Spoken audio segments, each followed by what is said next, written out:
நீதிமொழிகள் 16:7 ஒருவனுடைய வழிகள் கர்த்தருக்கு பிரியமாயிருந்தால் அவனுடைய சத்துருக்களும் அவனோட கூட சமாதானம் ஆகும்படி செய்வார். இன்றைக்கும் நம்முடைய சமாதானத்தை குலைக்க இழக்க அநேக மனிதர்களுடைய பேச்சுகளும் செயல்களும் ஈட்டிகளைப் போல நம்மை தாக்குகிறது.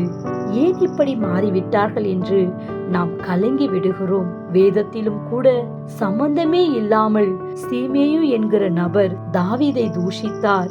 ஆனால் தாவீது பொறுமையை இழந்து விடவில்லை. கர்த்தருக்கு பிரியமாக நடக்க தாவீது முயற்சித்தார். ஆனால் அதே சீமேயு தாவீதோடு கூட சமாதானம் பண்ண வந்தான்.